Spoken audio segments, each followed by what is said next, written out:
नमस्कार, मी संदीप चव्हाण आणि आपण पाहताय LS मराठी. पाहूयात काही ठळक घडामोडी.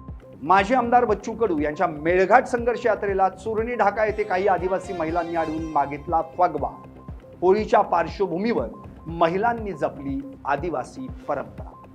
बुलढाण्यातील खडकपूर्णा धरणातून परिसरातील 14 गावांना सिंचनासाठी पाणी मिळावं या मागणीसाठी युवा शेतकरी कैलास नागरे यांचं बलिदान. मात्र बलिदान देणारे कैलास नागरे यांच्या कुटुंबाला दिलेल्या सरकारी आश्वासनांची पूर्तता अद्यापही नाही. अमरावतीच्या मेळघाट परिसरात मनरेगा अंतर्गत काम करणाऱ्या सुमारे 70% मजुरांना अजूनही मजुरीचे पैसे मिळाले नसल्याची स्थानिकांची तक्रार. होळी सणातच पैसे न मिळाल्यानं अनेकांना कोसळलं रडू. नवी मुंबईतील वाशी मनपा रुग्णालयातील सफाई कामगारांचे आर्थिक व्यवहारातून होत असलेल्या बदली विरोधात आमरण उपोषण. जोपर्यंत या आर्थिक व्यवहारांची चौकशी करत सर्व कामगारांची सरसकट बदली होत नाही तोपर्यंत कामगार आंदोलनावर ठाम. यशवंतपूर बिकानेर यशवंतपूर एक्सप्रेसला सांगली किर्लोस्कर वाडी मिरज स्थानकावर थांबा. यशवंतपूर ते बिकानेर ही एक्सप्रेस 11 मार्च पासून तर बिकानेर ते यशवंतपूर एक्सप्रेस 14 मार्च पासून होणार सुरू.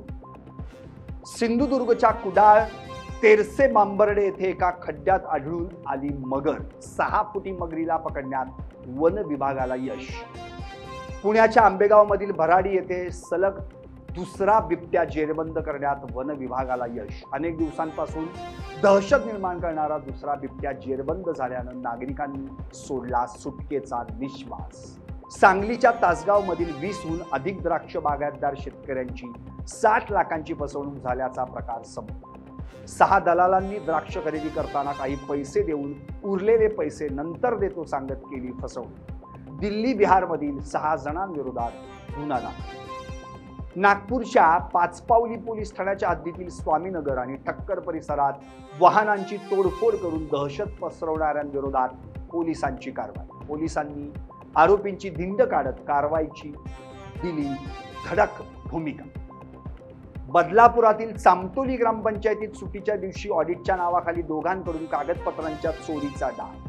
मात्र ग्रामस्थांनी दोघांना रंगेहात पकडलं. यानंतर आरोपींसह ग्रामसेवक कैलास हेगडेंवरही कारवाईची ग्रामस्थांची मागणी. बीडच्या भट सावंगीत शेतात विद्युत तार एकमेकांना घासल्यानं आग लागून 5 एकर क्षेत्रावरील बांबू बाग जळून खाक. या घटनेचा पंचनामा करून नुकसान भरपाई मिळावी शेतकऱ्यांची मागणी. साताऱ्याच्या मायणी येथे धावत्या वाहनाला अचानक आग लागली. आगीत वाहन पूर्णपणे खाक. सुदैवानं या घटनेत कोणतीही जीवितहानी नाही. पुण्यातील दौंडमध्ये व्हॉट्सअप ग्रुपवर वादग्रस्त व्हिडिओ टाकून धार्मिक तेढ निर्माण करण्याचा प्रयत्न करणाऱ्या एकावर गुन्हा दाखल. आरोपी जब्बार इस्माईल शेखला कोर्टाकडून 15 दिवसांची न्यायालयीन कोठडी. पिंपरी चिंचवडमधील आकुर्डीत मध्यरात्री शॉर्ट सर्किटमुळे डीपीला आग. यामुळे काही काळ परिसरातील वीज पुरवठा बंद. मोठ्या प्रयत्नांनंतर स्थानिकांनी आगीवर मिळवलं नियंत्रण.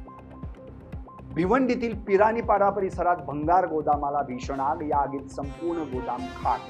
या दुर्घटनेत कोणतीही जीवितहानी नाही, मात्र गोदामाचं मोठं नुकसान. या अशा विविध घडामोडींसाठी पाहत रहा LS मराठी. सत्याच्या पाठी बातम्या सर्वांच्या सर्वांचं.